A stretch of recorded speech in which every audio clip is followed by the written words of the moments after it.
How you doing, Ryan? What's up, Mark? How you doing? What's up, Matt? Good. Jay?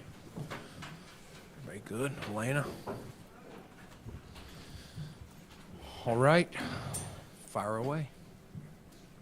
Brandon, you have made a point to try to fill all of your perceived needs in free agency when you go into a draft. This year, after trading Stephon, can you say that you've done that necessarily? And if not, how does that maybe impact your approach? Yeah, fair question. I get that. I mean, you're talking about a guy who's, you know, for his 4 years here was a number one role. So we have not filled a number one role. I would say we have a group of guys as we sit here today that we believe bring different skill sets. We like the group. You know, would we like to add to it at some point? Yes. But I'm not sitting here thinking we have a glaring hole. But I get the question. I get the perception. You know, sometimes you have young guys on your roster that you believe in as well that can ascend, but they have to prove it too. You know, just like last year we were getting the question about linebacker. Terrell Bernard had to prove it. You know, even Tyrell Dodson in his form when he played for us had to go prove it because he'd mainly been, you know, a backup, you know, prior to that. Hey, Brandon, what's sort of the range right now of first-round grades on your guys' board? Yeah, I mean, more than last year, but not 28. And then follow up on that, you traded up several times in the first round. You're at 28. When did you start plotting? Is it 15, 16, 17, somewhere in that range? Yeah, good question. You know, I'll take any call, Ryan. You know me. You know, next week, you know, the phones start ringing all over the place. You know, teams that want to bail out of, you know, I don't know if teams in the top 10 are calling us. I wouldn't expect that. But teams in the teens will start calling because maybe they got their eye on a couple guys, and if they don't get those, they would soon add something maybe, depending on what's on the board. We'll assess them all, have conversations, see who's on the board when their picks come up. And we'll be doing the same. We'll also be looking the other way. If we did not draft Dalton last year, I think I told you we had some options to go back, and one that I really liked that would have put us into the second round, that would have added, I thought was you know, good asset, you know, to do that. So we'll do both ways. I think that's the best way. Prepare for every scenario. We'll go through next week with the scouts the various scenarios that could happen, and just play the board. You know, Dalton was so close to us, and I really thought he was a good weapon for this offense. And it's one of those, right or wrong, I probably deserve criticism for trading up sometimes. I get that. But if there's a guy I like and I'm confident, I want to go to bed Thursday night that I got him. And if that happens again, I could do it.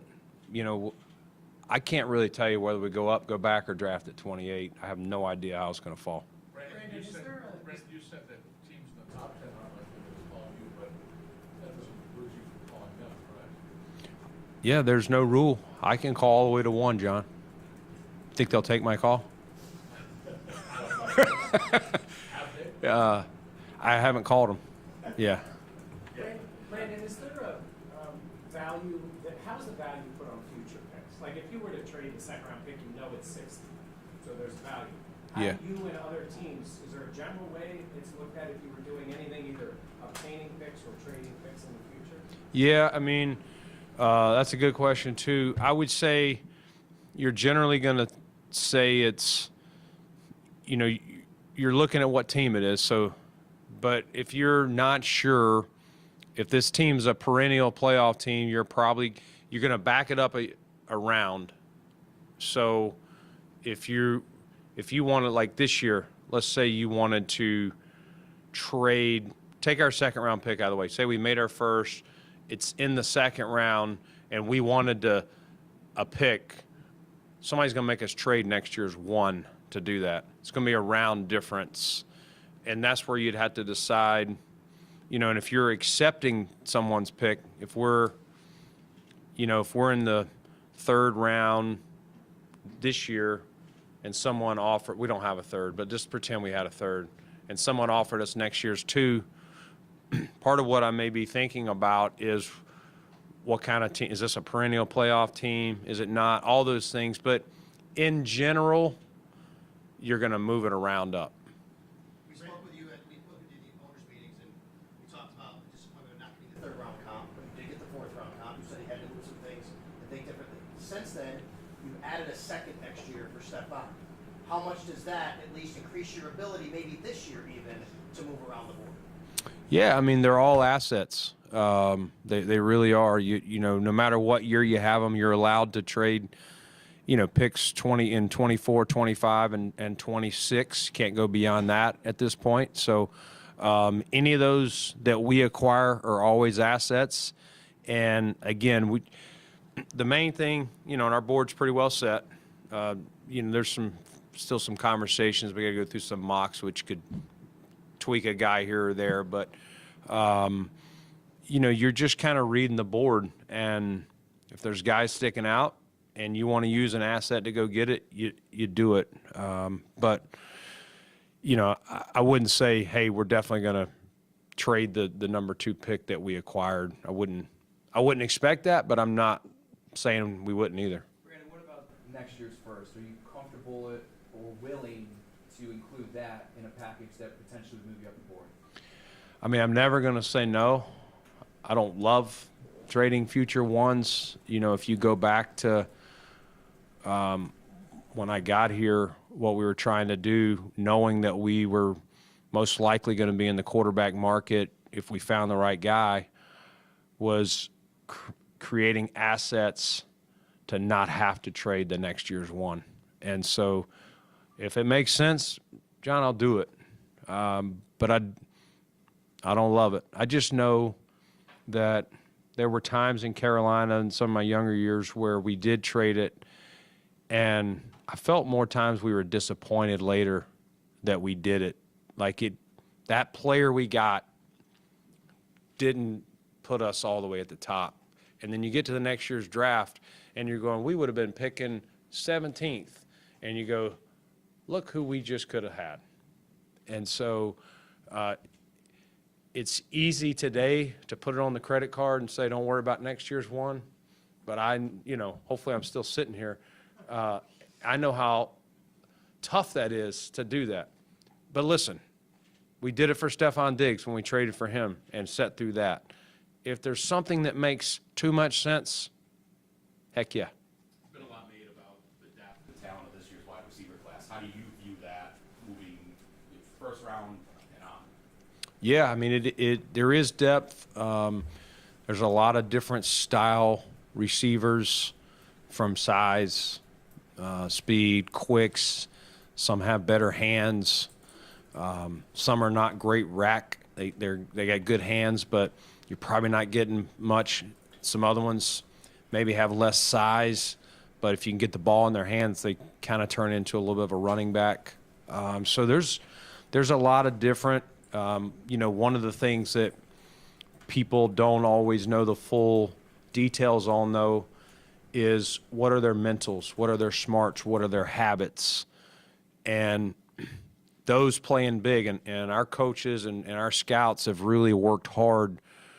You know, the scouts for a while, but the coaches have really jumped in now, trying to quiz these guys either at their pro days, at privates, Zooms. Obviously, you've seen some of the names we've had in here. We have tried to go through that, and some have really tested out well. This guy, he's going to pick it up, and there's some others that we have some concerns about. And then there's medical. You know, we just had the medical meeting, and so like every year, there's guys that pop up, and buyer beware.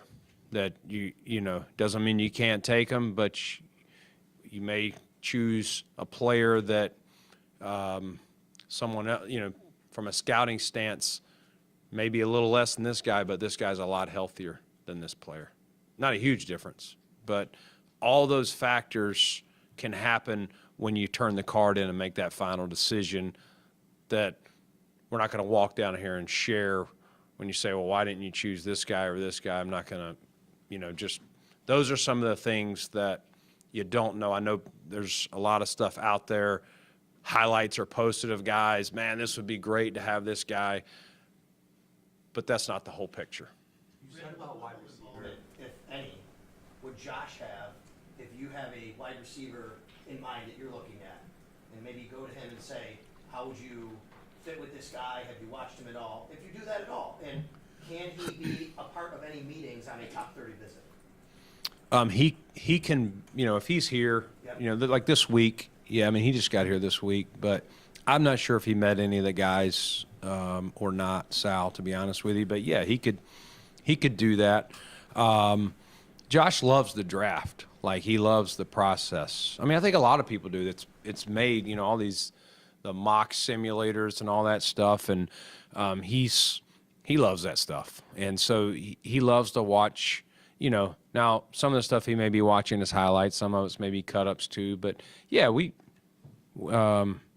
he'll ask about, you like this guy or this guy, and he may go watch, and throw his 2 cents in. He hasn't done the extensive work that we have, but I love that he loves it and likes to hear how we see things. Brandon, kind of going off of that, have you talked to Josh, like this week, like recently, about any specific guys in the draft or any of that? And have you talked to him since trading Stephon? I have talked to him since trading Steph. Yeah, he's talked to him this week.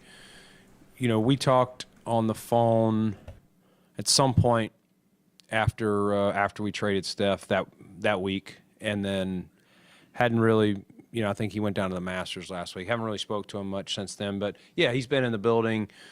He swung by my office, saw him upstairs in the offensive staff room yesterday, and same old guy. He's doing well and excited about the team, and it's good to see him back. He's I think he's excited about where we're at, and obviously knowing the draft's coming up, like to Sal's question, ask, what are the guys you like? I see all these names. Who do you guys like?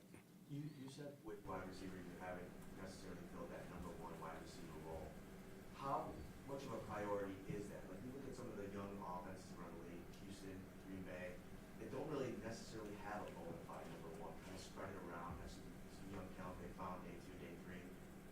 Is that something that you definitely need in 2024? No, I mean, listen, you'd love to have 2 guys out there that are number ones, you know what I mean? Or like, you're always going to try to find the best players you can. No, what you need are guys that in this offense that are smart, versatile, selfless, and can make the plays that their skill set allows them to make. And if it's a tall guy that's going to, Josh is going to throw up a 50-50 ball, he's got to come down with it. If it's a guy that we want to get the ball in his hands, and when we need some rack, he's going to do that. I think that's what we're looking for.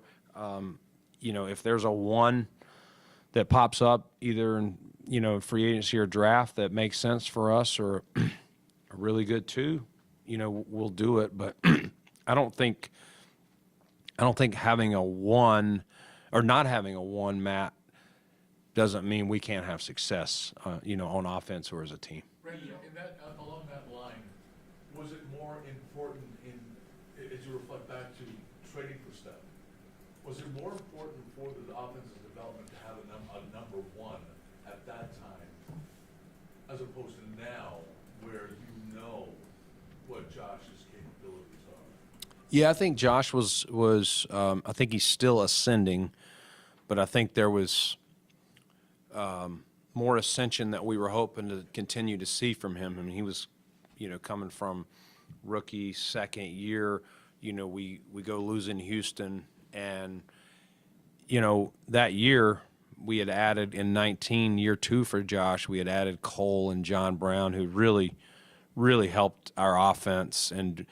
But as the season went along and people saw how we were using them, I did feel like we needed someone else to offset what they were doing because they were starting to try to figure out how to try to take them away. And I think that happened in that Houston game where we settled for field goals. You know, yes, we blew a lead, but I thought that game, if we could have got touchdowns in the first half, could have been over. And we let a team, you know, that was more experienced than we were hang around. And so that was the impetus. What else can we get? I, you know, called on receivers, including Steph that year, but they weren't willing to trade him. And, you know, at that point, Steph was available and thought that's what the offense needed at the time. But I do think, to your point, I think I get where you're at, John, is you're saying now that Josh is ascended to the player he is that a requirement? I don't think so. Brandon, you're working with Joe and Bob for the first time scoring. What kind of input have they provided, even the whole scope instead of just their position? Yeah, they've been great. I mean, two guys full of energy, loving the process. I mean, not all coaches love this process. They just want to get their playbook installed. Players are kind of, these two guys, they're in my office asking questions, asking for more guys. How do we do this? And so, you know, as we close in on the process, I'm going to continue, and I'll give them some assignments. Hey, sit with your position coach or your staff and look at these two guys or these three guys. We got them kind of similar. How do you guys see them? And then tell me how you would use them, and make sure we have them in the right order to how you're seeing them. But we've had a lot of conversations. They've obviously been very involved.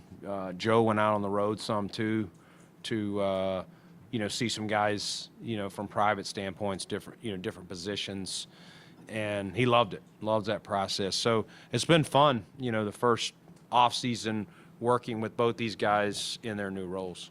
You said goodbye to a lot of veteran players. Do you think that that team already is younger? Is there more opportunity if you make the right picks for a bunch of guys to make this team? I do. I think there's, you know, like anything, change is not always bad. Change can be hard when you've had the stability we've had at some of the positions, and a lot of those guys, you know, were captains. So is that uneasy? Yeah, it is. But sometimes your team has to evolve. It's probably the best word I can do it. And we do feel there are some guys currently on the roster that can ascend into some leadership roles. Is it going to be where, you know, the guys that left off? No, but hopefully we can grow them, and that's part of the development of our organization. And then, in this draft, you know, what pieces can we add to come in and either, you know, start? It's hard to start for a rookie, but start or be a key backup, help us on teams, and be a guy that we're going to count on, you know, for sure in the future. And so, I think there's a lot of great opportunities, and I'm excited about where we're at, and I'm excited about the draft next week. Brandon, does that influence your thinking at all, maybe, in the sense of, you know, in the past years, 6th and 7th round picks here weren't making the team. We were going other places, playing for other teams, playing off of waivers. Knowing that maybe they have a bit better of a chance to make the roster this year, would that maybe influence how you consider, you know, trading up and giving away some of those picks? Yeah, it does, Jay. I mean, I think you never know how it's going to fall exactly, like you wish you had that crystal ball to say, all right, do I want to give this 5th round pick away? Well, tell me who's going to be there in the 5th. You never have that. So you do hope the board falls favorably for you to land some of the guys that we've been able to, you know, Shakir, whoever else that you know, fortunately fell to the 5th. So you do have to keep that in mind. And I do think, to your point, we have, you know, some of the guys, I know both the 7th rounders got claimed last year. We've had some guys that we've drafted and hoped if they didn't make it, we could get them to a practice squad that didn't. I do think those guys may have a better chance this year if we select them. Brandon, in regards to wide receiver, how much weight does Josh's kicking have? Obviously, you have your staff, but in terms of how do you kind of balance that goes into the process? Yeah, I mean, in fairness to Josh, like you remember what I said as far as he doesn't know the medical, he doesn't know how smart they are per se. Now, he could probably ask a coach, you know, it's more like the different skill sets. You know, how would this guy, if we took this guy, how would he fit in the offense? Where would you put him? Would you line him up at X? Could he play F and Z? Then what would you do if he went inside? Who would you move outside? Some of those conversations. I think Josh is not trying to be, you know, overstep and say something without having all the, he just doesn't have all the answers to do that. But love his input, love his excitement for sure. And I'd be stupid to not include him and let him kind of see what some of these guys, and like I said, he was watching film last year. I know he's already been watching film this year, some of these guys, since he's been in here this week. On the subject of sub-package edge rushers, so you demand your defensive ends set the edge. Mhm. You keep 5 guys at defensive ends active, sometimes only 4. A Bryce Huff type day 3 guy, my impression is there isn't a lot of room on your board for a smaller edge rusher who you are never going to want on the field on first down. Would you agree with that?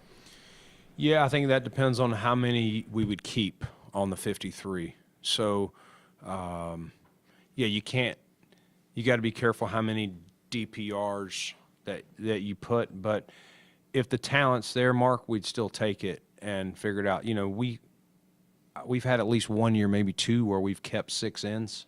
Now that player better help us on 4th down, like on special teams. Like, he better wear multiple hats. But it could also be a guy that maybe you don't count on him right away unless you have injury, but you've got him in, you know, in the bullpen ready to roll. If he can rush the passer, we know how important it's a passer league. I'm not just going to pass him up and say, well, it's not a good fit this year because maybe. So there's some guys on the board. Yes. Yeah. I think you've done some work. You've done some work in free agency the last couple of years, May, June. But entering this draft with your defensive line, edge and/or defensive tackle, how much priority is there in this draft to add somebody that can contribute as early as next season? Would love to. Would love to. I mean, I think there are guys in the draft that can do that. They can come in and maybe they're not day 1 starters where we're picking. If we took one in the first, we'd have to see what's there. Or if we took one later, I do think there's players though in more than just the first round that can come in either as a DT or a DN and help us in the rotation. And, you know, we rotate our guys a lot anyway, so I don't get too caught up in, you know, whether he's a starter or not. We run 8, 9 deep on game day as it is. Brandon, we haven't spoken with you since the Lyle Collins move, and you know that's somebody who's got a lot of experience in this league. What do you envision his role on this team being? Yeah, a veteran player, obviously missed a year. He had a late ACL. I think he got his right before the playoffs in I think it was late, maybe early January of that year, the previous season, just where his rehab was. You know, he wasn't healthy. Remember, we worked him out, and he ended up signing with Dallas's practice squad. But he's a veteran. He's played tackle guard, and I would think he would come in and you know, provide some depth at right tackle at least, and then also interior, you know, I think, you know, wherever we need depth, competition. So I would say right tackle and then, you know, guard. How might the depth of next year's draft impact some decisions you make this year? You know, it's I'm not too worried about next year's, the depth of the draft. It's so hard to tell with NIL. You know, there's guys that we thought this year would come out, but the schools are really coming up with some pretty good money to keep these kids, giving them $600-700 guaranteed, you know, for guys that like that, you know, that guarantee, I got this, I don't have to go compete for this, it's mine. So we are seeing a changing landscape from that standpoint. There's definitely the last couple of years guys that we had pegged that even some of the schools thought they would probably lose. So, you know, this was a light underclassman draft, and there's going to be more guys. But there are guys that have stayed in the COVID, that stayed and played 5 years, there's going to be some guys with more age on them that are still going to get drafted probably later in the, not that there won't be some early, but there's definitely a lot of 23, 24, maybe even 25-year-olds that are getting drafted because of COVID plus NIL. So not too crazy worried about next year's draft. It'll be fine. It's just really focused on the positions that we need to get answered between now and September, whether it's this draft or free agency afterwards, and then making sure we have depth in all the right spots. Randy, how many top 30s did you use this year? 30. And then as a follow-up to that, how often does a guy come in here that's so impressive, he's really blown up your board? Yeah, there's some guys that maybe we had conflicting reports about the learns or the personality that we wanted to get around or verify. So, I mean, there's not a lot of those, but there are some that and maybe it's breaking a tie. I got a couple of guys here. I know maybe they're like this. I'm just making up a round in the second round. And I already know this guy can learn, and they've got the same skill set, but this one I'm unsure of. I get this guy in here, and I'm like, yeah, he's not quite the same learner. Maybe if the draft falls and they're both there, they're the highest on the board, I take this guy. If not, as long as I'm still comfortable that it's above the bar learning. Now, sometimes you bring a guy in here, and you're just like, this guy's going to mentally struggle to play the position that we would need him to play, and we can't take him in the second round. We need to drop him some, but he's going to be more of a project. I know you talked about, I'm sorry, I know you talked about Josh and his interest, so he doesn't know everything about these young players, but he does know Steph. When you said you talked to him before the trade, I was just curious, like, that's almost like a philosophical change. He's been their number one receiver. What was his reaction when he knew that this was the possibility, and because it is a major change to a guy he's known and had a lot of success with? Yeah, I'm going to keep that between me and Josh. I get the question, but I think that's best for our conversation to keep that in. Josh understands that sometimes I'm calling him, take Steph out with decisions, whether it's calling him the year we signed Mitch when he didn't really know Mitch, and, hey, probably won't be able to bring Matt Barkley back. Like, things like that. People he's formed a relationship with. Obviously has a relationship with Steph.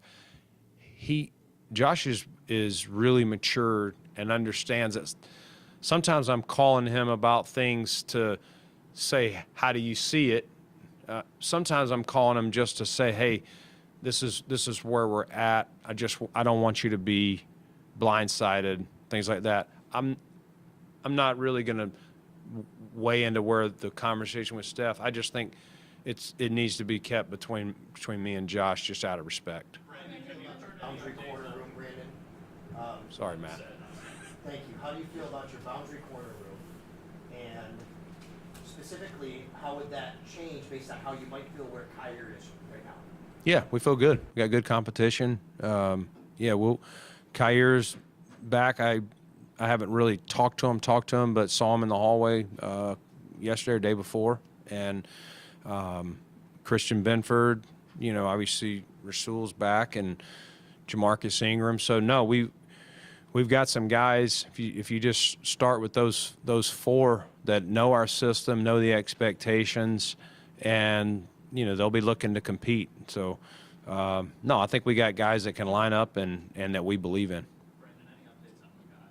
We talked to him Orlando, the door was open, but it's still kind of playing options. Have you heard anything new since then? Yeah, I mean, I talked to Micah yesterday. It was good to see him. We FaceTimed for a little bit, living that California life that he is. But he's the best. Can't get enough of Micah Hyde. Just his energy. Like you forget when you're away from someone, but just he's got that infectious smile.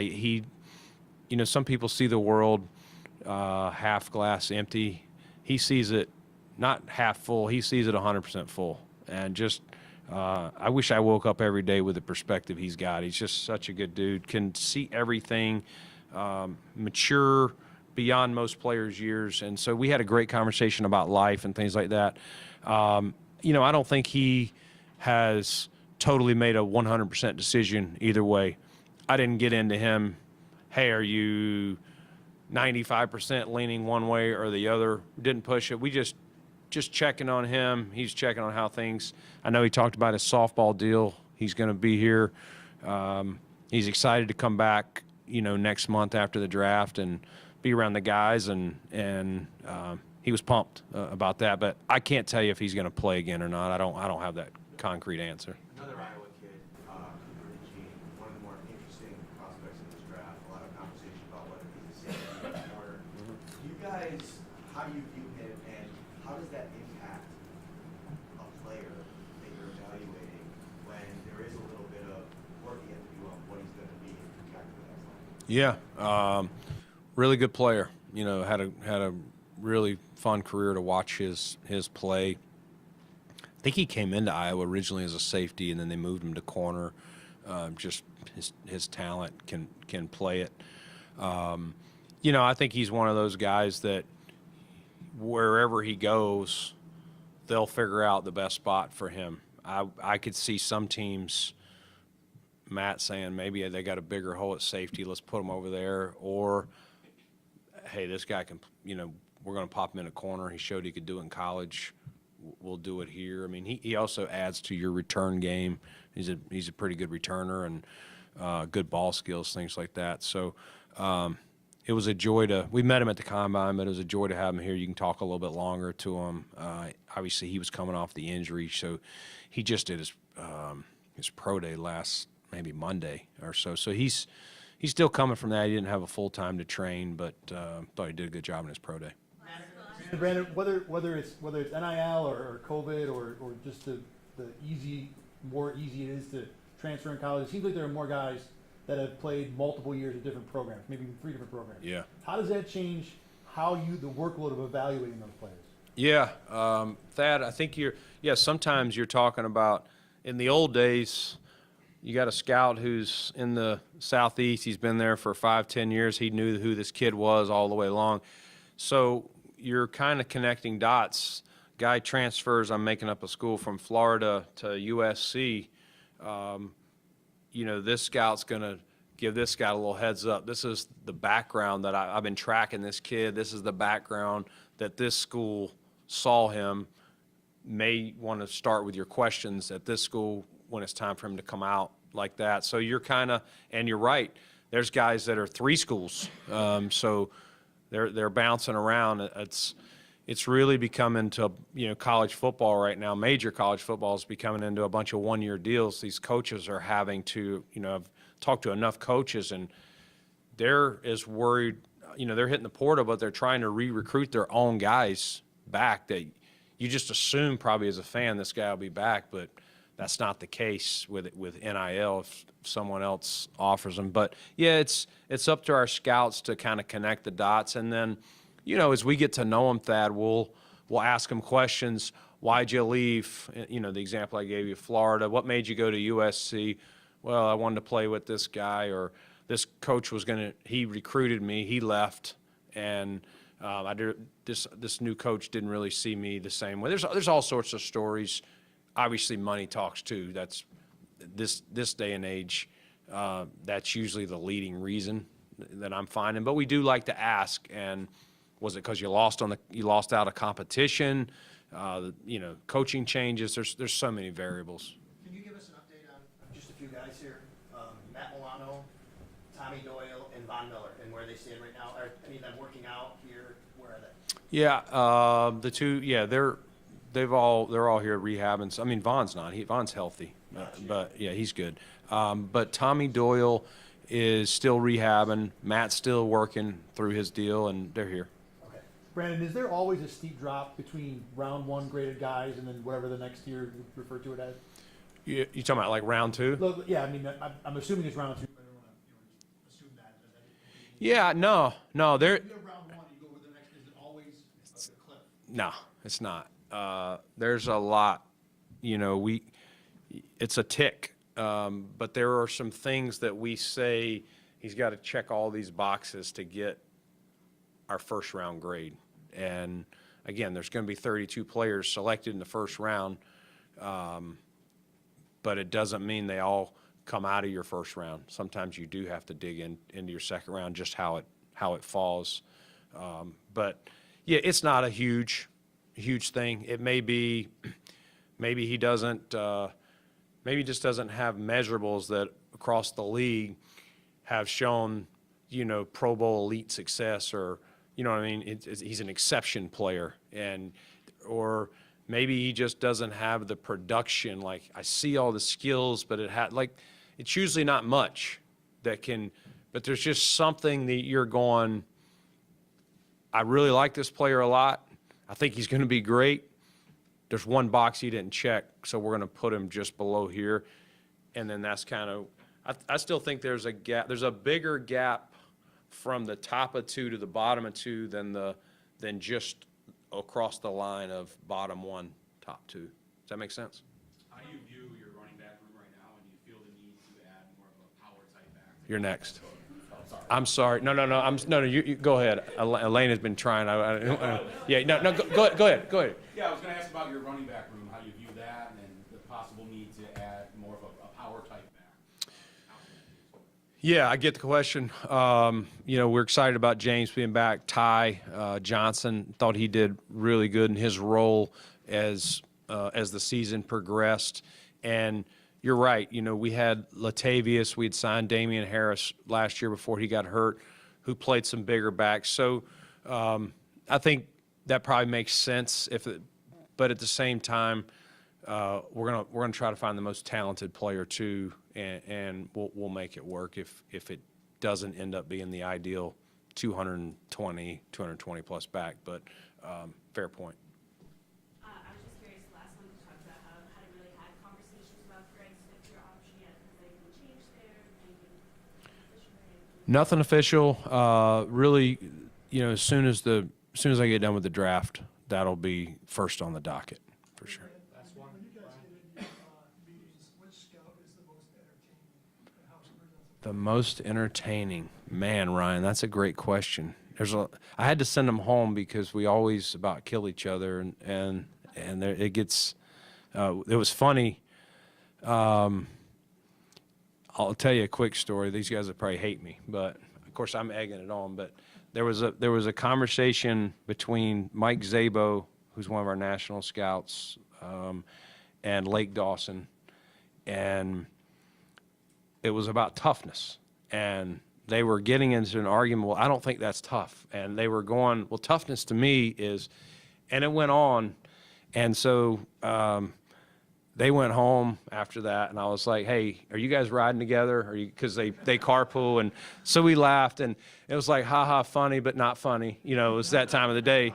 So the next day we go into the bathroom, and I walk in, and one of the young guys, Jay, was walking behind me. I said, what? So Mike and Lake went into the bathroom, and so Jay was behind me. I said, Jay, just stand at the door. And I told him, so these guys were about to go to the restroom, and I said, hey, guys, did you guys figure out toughness? If not, you're not getting out of this room until we figure it out. So they were bad at me for they were like, you're ridiculous. But no, one of the scouts said we're going to bring up boxing gloves anytime that happens again. But no, just good group of guys. They bring different personalities. Very passionate. You know, some of them are super passionate, like they've done the work, and it can get heated, but no, all good guys. They all bring kind of a different energy. Last one. Just another lighter question. Like, a lot of players will be superstitious before a game. Is there any superstitions you have or you like to do before a game? We always take our picture at the same time. Isn't that cool? All right, see you guys. What time? 7:04.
Going. Good to see you.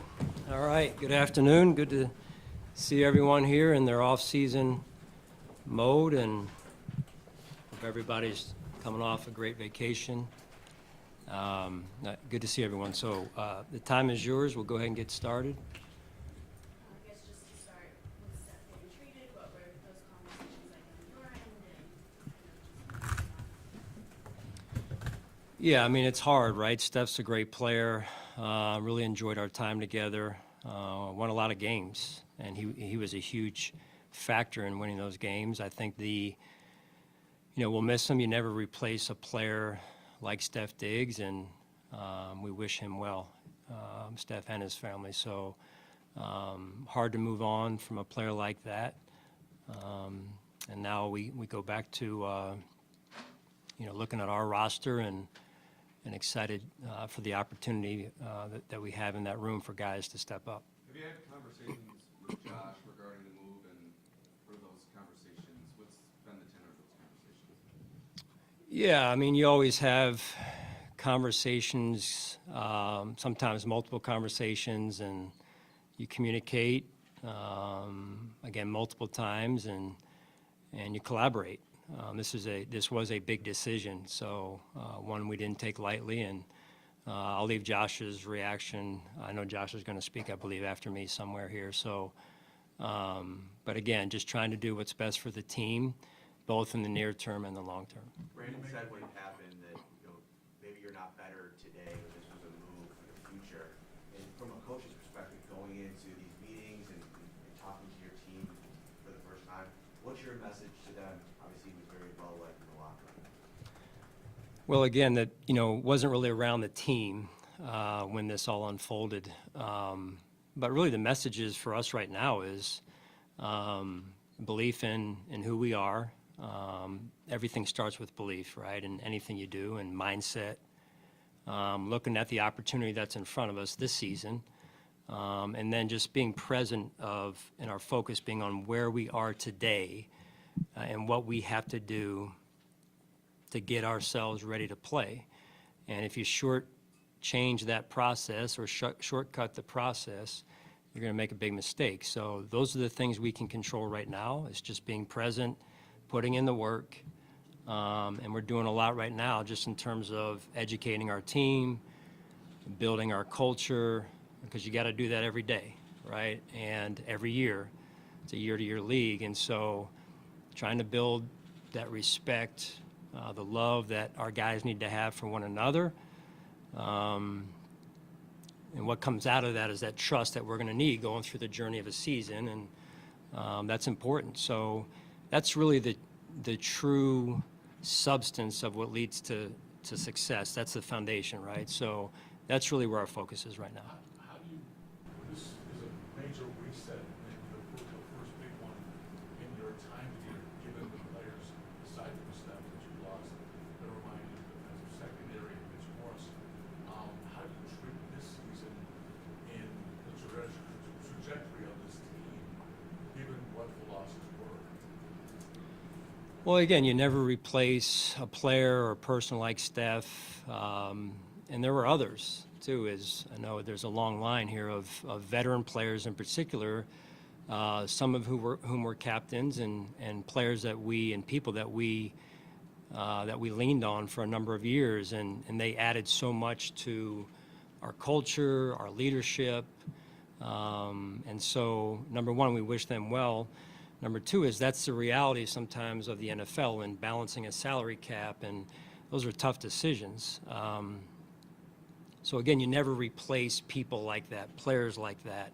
No two players or people are the same. But again, it's an opportunity for people to take on new roles, to stretch themselves a little bit, to hold people accountable, for somebody else. And I think a big piece of this is you don't just hire leaders or bring in leaders, you're developing leaders the whole time, kind of underneath the water. And that's part of what we work on as a staff, of developing leaders. And quite honestly, I think we need more of those in society as it is, right? So I think a lot of us would agree with that. But that's a big piece of what we do in the off season in particular, our player development team, myself, our coaching staff, is not just developing the player, but developing the person. And because those leaders aren't always going to be here, and so they're going to graduate at some point, like they have in some cases, and you need people who are ready to step in and step up. But you talk about, you built this sustained success from the ground up, and again, how challenging can it be, or what challenges have you already faced, without those core pieces in your locker room? Well, we're just getting started, right? So again, I think our focus it has been where it needs to be, Mookie, and that is on just starting with what's right in front of us and our off-season program. I give a lot of credit to our strength and conditioning coaches, our medical staff, our sports science staff, led by Joe Collins and Eric Ciano and Nate Bresky, respectively. They spent a lot of time this off-season doing research, looking to innovate in different ways that we haven't maybe before. Not changing our core of what we've done and been about in terms of what we do in the off-season, but hey, keeping things fresh, right? What new is out there? Testing our process in those areas as well. And so I've been very pleased with the amount of work that's been put in by those staff members, so that when the players came back, there's some new things that they can see and be a part of, and that will hopefully then be put into place to make them as good as they can possibly be. Hey, Sean, where have you landed on who's called the defensive plays this year? Yeah, so it'll be a while. It's on my radar, but you can ask me about it. Probably the best thing to do is ask me about it in training camp, because I'm not going to make a decision before then. There's just more important things. It is important, but there's just more important things right now in front of us with the team being here and then the draft next week. And full confidence in Bobby. He's off to a great start. He's extremely organized, type A personality, as you guys know Bobby, and the players know Bobby, and will never lack for energy in that department. Follow up on that, you have a lot of new assistants. When you got them together for the first time this offseason, what kind of tone did you set in terms of this is how you want to run and setting that culture? Yeah, I've been very impressed, Mark, with that. And when you look at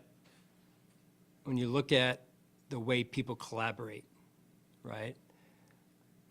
Unselfish, respectful, team-centered. The staff is off to a great start. The new members of the staff have been very good additions. They keep their heads down, they work, they collaborate. It's been very impressive to this point, and that collaboration is good to see. And everyone's got a role, right? And they all have been anchoring their role, and the coordinators have been leading, and I think that's huge to this point. Sean, can you give us an estimate of how participation is, this week, workouts, participation? Yeah, it's very good, very high. Not everyone's here, but for the most part, we've had, I'd say, 95% participation. A couple guys having to, leave for a day or two, and just due to life, things that come up that they've got to handle, but they've been back, and that'll continue through the off season a little bit. But I think the key here is the participation's been great, the energy's been great, guys getting to know one another, and building again that love, that respect, and then that leads into them being ready to hold each other accountable, or just that shared accountability, which is, as you know, big for us. Even if there's a foundation in place that's been built since 2017, and the fact that Josh is older, do you think it's easier to offset some of these losses, be it Diggs or Mitch, but more importantly, Diggs, when it comes to Josh, that Josh is more confident in his abilities and what the offense can do today than perhaps when you needed Diggs in 2020? Well, Josh is, number one, like most great players, he's going to continue to evolve his game, right? That's important. What comes with that as well is his leadership on this football team, and he is the leader of our football team. He's the face of the franchise, and so I know that Josh is very focused on that part of his game, is the leadership piece and what comes with that. All that goes into that, right, John? So to this point, it's what, 3-4 days now that we've been back together, and I've been very happy with Josh's leading of our football team. And again, you never replace. I think what we have to do is look forward and say, how do we build this team this year? And because it's new every year, it's a year-to-year league, as I mentioned, and I think that's what we have to focus on in front of us. Kind of going off of that, one of the things, this is the only thing, one of the things that Brandon said when talking about wide receivers was, with this team, he didn't believe that, if you don't have a clear-cut number one wide receiver, that this offense can't succeed and be successful. Where is your philosophy on that? Do you believe that you guys do need that, number one guy when it comes to a wide receiver? Well, it's a matchup game, right? I can tell you when we go into a game plan meeting, offensively or defensively, and I'll just mention defensively, you look and you say, who do we have to take away, right? And so that's where you like to have a number one player, whether it's offensively, defensively, or you look at it, opponent looking at us and saying, hey, who do they have that we have to worry about? So yes, having said that, there's also a piece of, there's a lot of power in sharing the football, right? There's a lot of power in that type of approach as well. So it's got to go together, but the matchup piece is real, and so that's what you look for in the draft, quite honestly. And do you find that? Is it realistic to say that player is going to come in day one if we go in that direction? But whatever position that they're going to be able to establish themselves in year one at that level, that's really hard to do.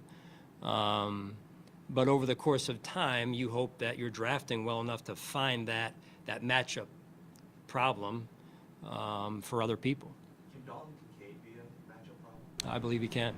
Yeah, I do. I believe he can. Now, Dalton's young, but you'd say in year one, some of the things he did and his makeup, the challenge for any player in year one is, hey, what do you do in year two? As the league starts to adjust to your game, how do you reinvent yourself in year two? And that's the challenge for Dalton, for Saibo, who again had a nice first year, and that's the challenge, because there's a mindset challenge to that as well. And you see a lot of players sometimes come in year one and they have success, and then sometimes they downshift and say, hey, this is how I handled from junior high to high school football, high school to college, and now college to NFL. And then it's like, no, you can't do that in this league. This league is the best of the best, and so you've got to stay on the gas. And I fully expect those players will do just that, Dalton included. The continuity you've had over the years, a lot of the leaders have been very similar to the names that we've had Yep. besides Josh. Moving forward, are there any players specifically who you think are ready to take on that next role? Maybe leaders, not necessarily on the field, but off the field. I think there's many. I really do. And if I mention names, I'll probably leave certain guys out. I probably have a list of about 10 to 15 candidates that are going to continue to develop their leadership influence on our football team. And so I don't want to do anybody wrong by giving you a list of names, because that next guy I leave out is going to be like, well, so why, but the reality of it is that's where the development comes in. And we have some guys already in mind that will step up and will have to stretch themselves to get out of their comfort zone a little bit, and that comes with developing as a leader and putting yourself in those positions, and the more you do it, the better you get at it. Sean, regarding stuff, if you go back to last year, the first day of mandatory minicamp, he wasn't there. That became temporarily a pretty big story. There was never real clarity as to maybe what the disconnect at that time was. It just felt like from there, maybe throughout the season and into the off season, there was this looming question of, is he happy, is he not happy? Did that speculation start to weigh on the organization? I don't think so. I think at the end of the day, you make decisions, what's best for the team, and again, multiple conversations, collaboration, and you do what's best for the team. So at the end of the day, you try and just take what you know and make the best decision possible for the team. Sean, you have a few coaches in new roles, like Joe Dana, Marcus West, Al Holcomb. I know they've all coached, but can you walk us through like what this week is like for you with them in their new roles? I've been, again, excited to watch them do their thing. They've been hard at work, and a lot of new faces, or a lot of people in maybe a new role, and that's exciting to me. And again, watching them work, watching them get themselves prepared for the players to come in. It's always an exciting time as a coach, because you spend time going through the cut-ups, and that can get, it's good, but it can get monotonous sometimes, right? And then you go through, let's just say our part in helping out for the draft, and you're going on those campus visits, or you're going to the combine, and you're putting your, in some cases, your scouting hat on, right? And so now it's time to do what we do, which is coach and work on developing the players and teach. Teaching is a big part of that. And right now we're just restricted to just being in the classroom with the players, but it also tests how well you know it. And so I think what we've been working on, I know what we've been working on is, and my challenge to the coordinators and the position coaches has been, hey, make sure our terminology, our message is the same from the coordinator to the position coach, and then from position coach to position coach. And I think one of the things that you can do is kind of stand outside the meeting room and kind of put your ear to the door and listen to, let's talk about the linebacker coach and Al in this case, and the DB coach and Joe, and just listen to the message and the terminology, and making sure that it's being taught the same way. And I think that's when you know that you're being as efficient and as an effective of a communicator as we need to be. Coach, how much of a reality moment that you realized that you didn't have Trey White, Micah Hyde, Jordan Poyer this week? Yeah, I miss him. I tried to shoot him a text to wish him well, especially the guys that are, on other teams right now, because I know they're starting up as well, or have already started. So, told him I'd be thinking of him and wish him well, and a little bit different, but at the same time, I know knowing those guys, they're diving right into their new teams, and that's what I do here. So I just think the love and the respect that we have for one another will, I think, hopefully surpass the being on different teams now, and those relationships remain strong. Did you gain a sense from Micah what the future might hold for him? We spoke not too long ago, and I just, knowing Mike, it's always a great conversation, and we catch up on life a little bit, and then catch up on just what he's thinking, and I know, at least I think I know, he's going to go forward with the softball game, I believe, and that's, I think, great for our community, and again, a great example of who Micah is, right? Being not currently on the team, his charitable mindset, right? His willingness to pay it forward, his desire to do that, and to do it in Buffalo, right? I think, again, that's just, it says a lot about who he is. Hey, Sean, kickoff, have you had a chance to dig into the past at all in terms of what kind of personnel will be required on those plays? Yeah, you guys love this fan that comes on every press conference, right? A couple times. I have, yeah. We've been on the committee. I've been through it multiple times in terms of the rule, and Rob. And then the thing of it is, it's a personnel decision as well, right? Like, there are personnel conversations that have to take place because it's a different type of play than it was before. I know Coach Smiley is looking at it hard and trying to find different ways to look at it. I think the biggest thing to be aware of, really, for you guys is we're probably not going to see how it really looks until the regular season, because I think most people will be holding their cards pretty close to the vest. So we're going to have to work on it in practice. We're going to have to be on the board quite a bit, and then adjust when and where necessary. Just following up on that, though, certainly, you're expecting, I mean, the goal is to bring this play more back, right? I mean, so you certainly are expecting some more significant returns than Yep. last year when there was almost none. Right, right. Yeah, no, I know you study it, Mark, and you know the numbers, right? Are you in a good, you think that's a good thing for the game? I do. You agree with that? I think having the kickoff play in the game is good for our game. It's been in our game.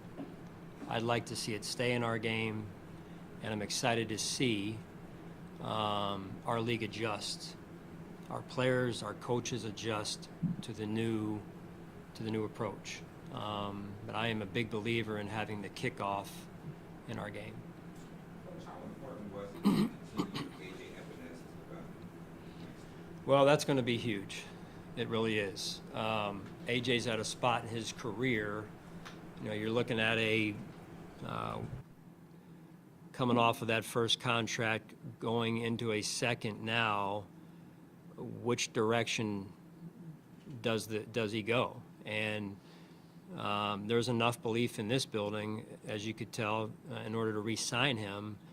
Now it's, hey, how quickly does his career do this? And that's really what you want, what you need to have happen. And he's one of the players that we're counting on to step up. And you know, Leonard Floyd not being here, right? Leonard, great year, great person, great player. Another name that you know, was here, and now he's in San Francisco, and enjoyed working with him as well. And AJ, in this case, going back to him, is, you know, what an opportunity he has to come in, put in the work, and continue to grow and develop. And you know, those are the things that you have to do when you're drafting, and those are the players that have to take off and step up into those significant roles for us.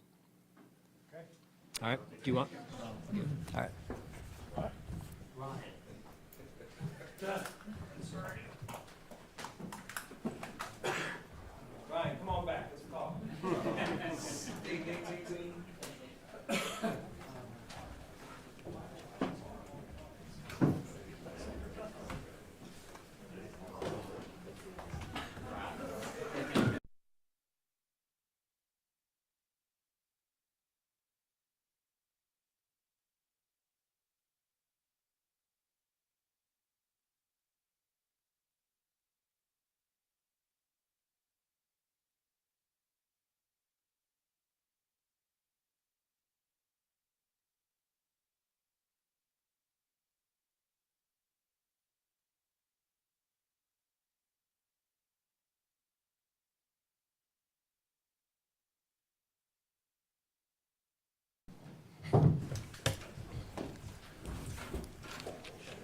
Good. How you guys doing?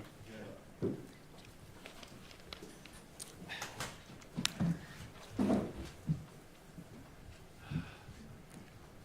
right, Josh. So Brandon had told us that he had spoken to you prior to trading stuff on, I think, to alert you that it was a possibility, and then post making that move.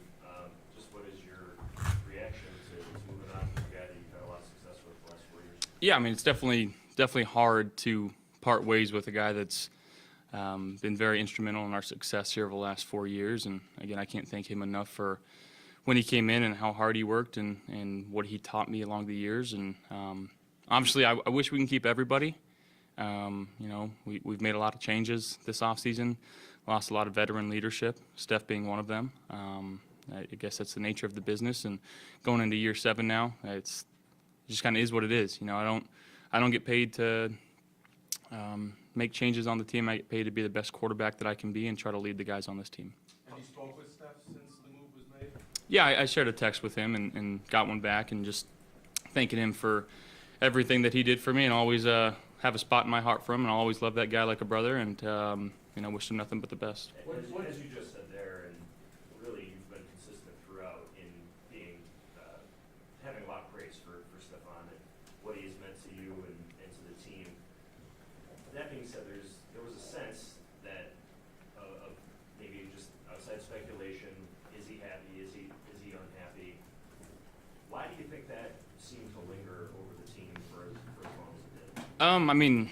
To be honest, I couldn't answer that question. It's it's something you may have to ask him at some point. But again, I think with this, there is a lot of opportunity for our guys that are in that room right now, and as an offense, and really as a team, to evolve and grow and become a new version of the Buffalo Bills, and to come together as a team over the course of OTAs is what we're doing right now. And got a lot of time before we kick off the first game, so a lot to learn from.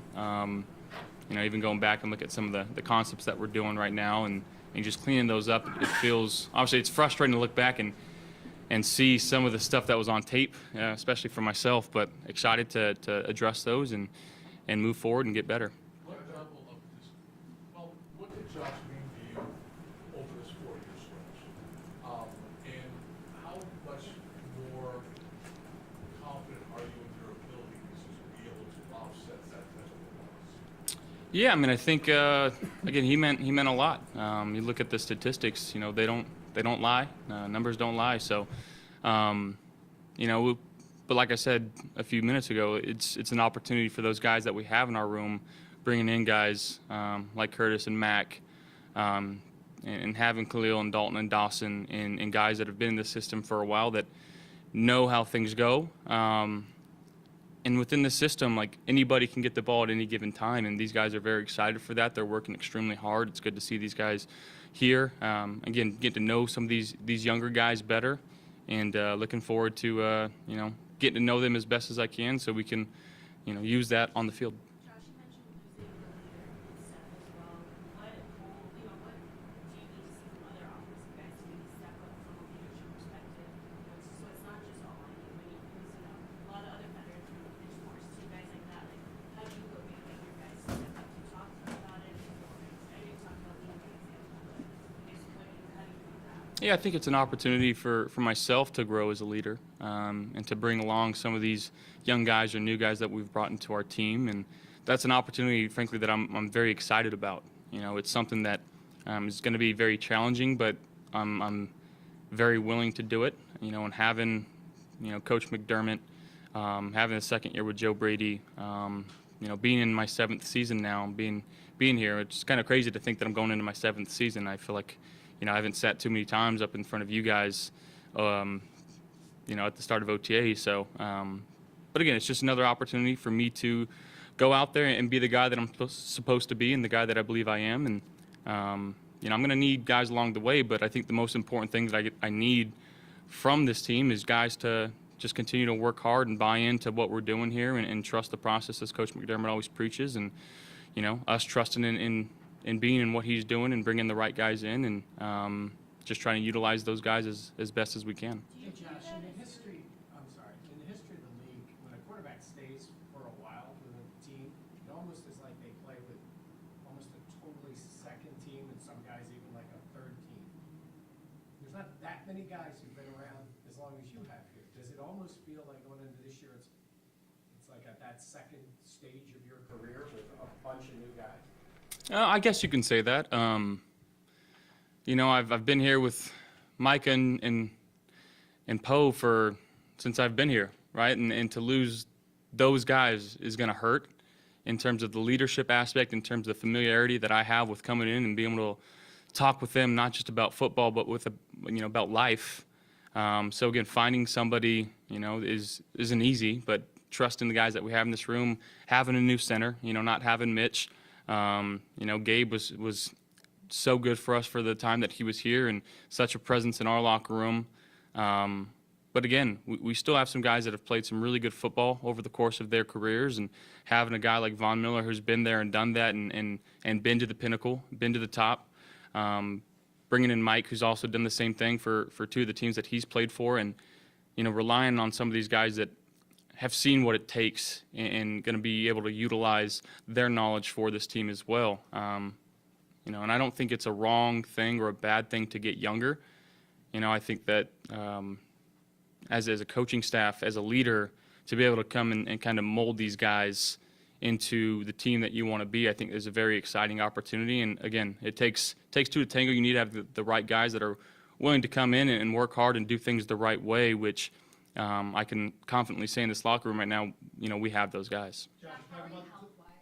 How are you health-wise, especially your shoulder? Very good. Yeah, really good. Obviously taking the last month and a half to kind of relax, let the body get back to it. Later in the last half of the season, especially the last 4 or 5 games, really felt like got back to what I felt like was close to 100%. Started feeling like I was playing like myself again, and didn't take too many hits towards the end of the season. So went into the off season, relatively healthy, and feel like I've gotten some PT work, throughout the last couple months, and making sure that I'm just staying on top of that and making sure my body's as best shape it can be. You talk about Josh being thankful for the things that Stefan taught you. What would you say are some of the things that you learned from his time here with you? Well, again, I think the concepts that we were able to put in, the concepts that we were able to run with him, his mentality, the way that he attacked each and every practice, it was very infectious, especially for the young guys seeing that. So that's what I would say. Josh, Brandon Beane said that he was going to take a receiver in every round in this draft. You playing with a Stephon Diggs, you playing with a John Brown and a Cole Beasley, you pretty much got an idea of what type of receiver that you're looking to play with in the future. Can you possibly tell us some characteristics of that? Well, I think there's a lot of talented guys in this draft. It kind of goes without saying. And I wish I could tell you we're moving up or moving back or staying put and who's going to be there. I honestly don't know. I'm doing my own evals right now and trying to lean Beane one way or another. But honestly, it just kind of depends on the direction of what this offense wants to be. With Joe and myself, and understanding how we would utilize certain guys if we did pick them, and how we're going to utilize the guys that are here. And I think, again, you talk about having talent. I think bringing in Curtis Samuel, the different things that he can do, pairing him along with Khalil, who's came along last year, especially later half of the season, him coming to his third year and getting better as time goes on, having Dalton and Dawson and seeing what they can get, what they can do. So bringing in somebody that pairs with those guys. But again, it depends on really what we want to be as an offense to see who's going to be the best fit. And right now, I couldn't tell you that. Josh, Brandon said that you like the draft, and he likes that you like the draft, and we know that from years past. What is your communication? Do you see, how does it work? Do you see a guy, you hear the guy's name, you look at him, you call Brandon and go, hey, what are you thinking here? How does all that work? Yeah, I look at all the highlight tapes on YouTube, so everyone's a baller, on those highlights. But going down and actually watching all their targets and seeing their mannerisms. And obviously, I'm not there in the personal meetings, but I get a lot of intel from the guys up in the bullpen. And I will say this: last year, draft day, I sent Beane a text, said Dalton Kincaid. That's all I said. Felt like the draft day moment when Kevin Costner? Kevin Costner opens his thing and it says Vontae Mack no matter what. It was Dalton Kincaid no matter what last year. So I'd like to think that I have some input in who we get to pick, but honestly, I really don't. So. Josh, given the numbers that you and Steph did put up, what regret might there be in knowing that we wrote the offensive record book but couldn't get the whole game? Yeah, I would say that's the regret, is not winning one. And obviously I played this game, and the other 52 guys in that locker room played this game to win Super Bowls, and we want to bring one very badly here to Western New York, and that's my number one goal. That's all I'm working for and I'm working towards right now, is figuring out how and what it takes to get us over that hump and bring one back, and we're going to work tirelessly until we do. Josh, no Steph, no Gabe, no Mitch, so obviously the room looks different, the leaders look different. Who do you see in that room, that side of the ball, that's ready to take a bigger step as a leader? Yeah, I think when you talk about guys that are working extremely hard, I think last year especially, Dion and Spence, how hard they worked and how well they played, obviously garnered a lot of attention, and guys respect that. Guys see that. You look at Cleo and what he was able to do in a limited role and stepping up late. And again, guys that play the game the right way. It's kind of an unspoken rule. You tend to follow those guys. Guys that follow the ball, guys that make the extra block, guys that don't care if he scores or he scores as long as we're winning football games. And sometimes it's not your best player, but sometimes it's your hardest worker that steps up and can say something, and guys respect that. So, we have a few of those guys on this team right now, and how it unfolds is how it unfolds, and I'm anxious to see how it does. Josh, you mentioned earlier that getting younger doesn't have to be a bad thing. We've talked a lot about the guys who aren't here anymore just for whatever reasons. It's been a pretty clear reset on the salary cap, necessarily by Brandon, but what has that done to your expectations for this upcoming season, if anything? I don't think it changes at all. Coach McDermott and the standard that we have here is playoff caliber.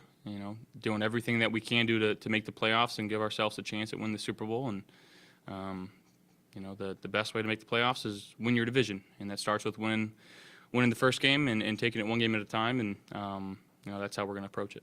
What's it like to transition to center, especially from someone that you have such a great relationship with, worked so long with, from Mitch? Yeah, I absolutely love Mitch.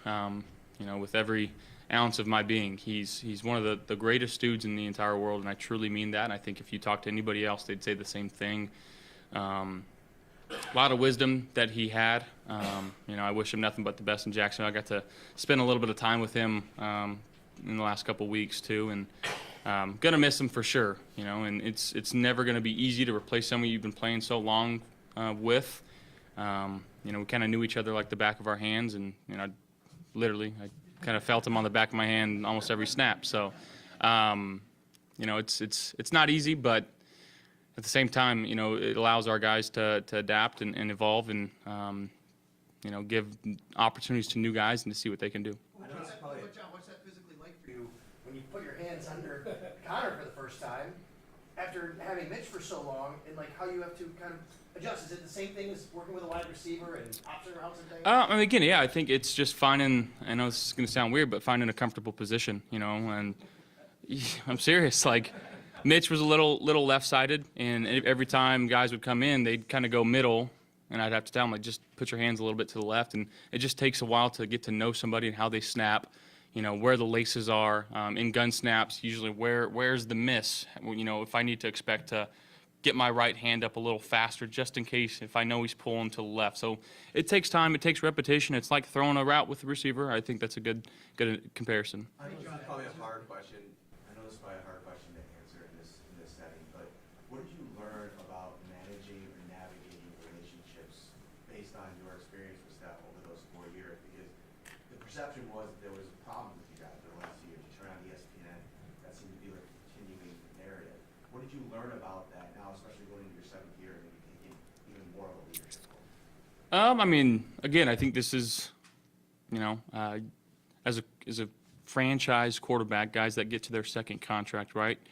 You're not getting paid just to be the quarterback. You're getting paid to be the best leader that you can be. The best quarterback obviously comes with that. So leadership looks like a lot of different things. You wear many hats in this building, and sometimes, it's not the easiest thing, especially when, I feel like I'm one of the guys, and sometimes I have to remind myself that, you're looked at a little bit differently. Guys are relying on you a little bit more, and understanding that. And but trusting coaching staff, trusting your teammates around you, and having that type of humility where it's like you're able to say when and where you're wrong. And I think that's, what we've learned over the last few years, not just with him, but with other receivers and with other players as well. It's everybody's got a different type of relationships. Everybody has something different that makes them tick. And then, again, I think we're using this time right now to utilize and find what does make these guys tick. What is their reason for playing this game? And just diving deep into that relationship and finding getting to know them as on a deeper level, to try to utilize that and to help push them become the best that they can be. Josh, how many times did you look at 2nd and 9, and did Tom Brady throw you or critique your final possession versus Kansas City? Did Tom say that again? Did Tom critique or troll your last possession? Oh, you're talking about like we were in Pebble Beach? Yeah. Or no, we didn't talk about ball that much. I was too busy beating him up on the golf course to care about that. And you know, I do pay attention to that and see that possession a lot. And obviously, there's some things I wish we can change about that. And whether it's throwing a down ball to me, I wanted to win that game. You know, and if I can go back with the crystal ball and change it, I would. But I can't. The only thing I can do is learn from it and move on and try to utilize that going forward. Josh, what was the pictures that we had of you and Steph being on your back with the kids' Sports Illustrated thing, and during celebrations on the sideline, and also the tough times when he was yelling at you? What will be your lasting memory of Steph here? My lasting memory of Steph will be the receiver that helped me become the quarterback that I am today. And, you know, I'll always thank him for that. What was it like playing golf with Tiger? Yeah, it was pretty cool. Yeah. It was, you know, they say don't meet your heroes unless your hero's Tiger Woods. It was pretty cool. We got to, you know, obviously play golf, and I felt like I played okay. And, you know, I feel like I've played in a couple of these tournaments where there's a lot of people around and, you know, you're shaking, putting the ball down. There wasn't too many people out there, but, I mean, my hand was shaking, you know, and I've got so much admiration and respect for him and what he's been able to do over the course of his career, and the tenacity and the mentality that he had. And there were some, you know, good conversations that we had about that on the course, and some things that I'll cherish forever. And got to have my brother on the bag, so it was a pretty surreal moment for us. We got to play golf with Tiger one week, and the next week we had a charity flag football event, you know, for RX3, which is a deal that's ran by Aaron Rodgers. And you know, I was throwing touchdown. Me and my brother were throwing touchdown passes to Terrell Owens, which we grew up big Niners fans, and obviously he was a fan favorite in our household. So it's just kind of weird how life works sometimes, and sometimes you gotta smell the roses. Beane basically admitted he was jealous of you playing for Tiger. Has he admitted that to you? Oh yeah, oh yeah. I won't tell you what he said, but he wasn't very pleasant. Josh, speaking of charitable things, Micah announced his softball game. First of all, how cool is that? He's still going to do it, despite not really knowing what his future is. And I don't mean to put you on the spot, but would you plan on being a part of that again? I plan on it, yeah. What are the dates there? It's the May 19th, Sunday. I should be here. So yeah, I'm looking forward to it, yeah. It's for fans to see you there. And I know that Micah, for what he means to this organization and you guys and everything, how cool is that for him to continue this on, despite not knowing what his future is? I will say the same thing as I said about Mitch Morse. Micah Hyde is one of the premier humans on this planet. His heart is always in the right place. You know, he's meant so much to me in my career here, just being someone I can lean on, someone I can talk to, someone I could vent to. And I hope he would say the same about me. And I cherish our friendship as much as I cherish anybody's friendship. And it's very cool that he still feels like he's tied to Buffalo and he can come and do this. And I'm sure the support that he's going to garnish there it's well-deserved, one, but two, it's for the right reasons. And that's why I love playing in his softball tournament. Josh, do you have a singular memory from your draft night and what the experience was like? When you think back on that night, is there one thing you think of? The pounding headache that I had from doing all the media stuff right after. It was a long day, long night. Getting on the flight with Tremaine and his crew, and Tremaine's a big dude. His dad and uncle are big dudes. It was a tight flight. And then Kevin Kearns, that's the first time we met, so never forget. Kevin Kearns. Josh, Joe Brady now has been entrenched as offensive coordinator. If you could, what gives you confidence that he's the guy to lead this offense, especially with all these new pieces that are in place? Well, one, how guys reacted to him last year when he took over, and the way that he talks to guys is so much different than I think anyone I've been around. His willingness to listen to guys, you know, when we sit in meetings before the game, he's not saying this is what we're going to run. He's saying, what do you guys want to start with? What first run do you want Deion Dawkins? What first reception do you want Khalil Shakur? So he's trying to utilize the strengths of our team to the best of our ability, and putting really the power in our hands to go out there and do it. Because ultimately, his big philosophy is, if you guys want it, if that's something you want, you're going to make it work.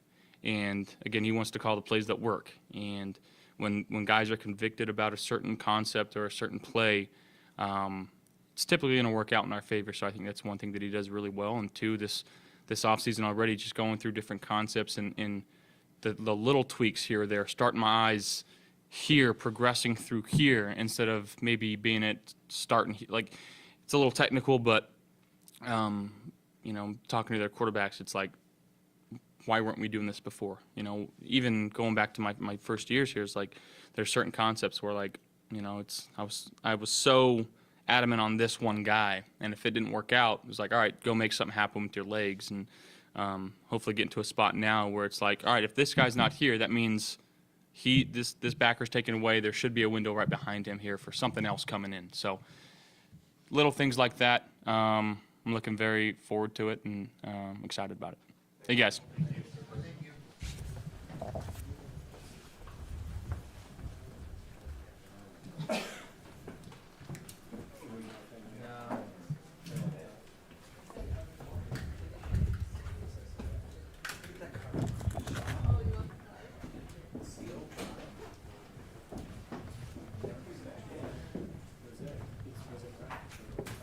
Should already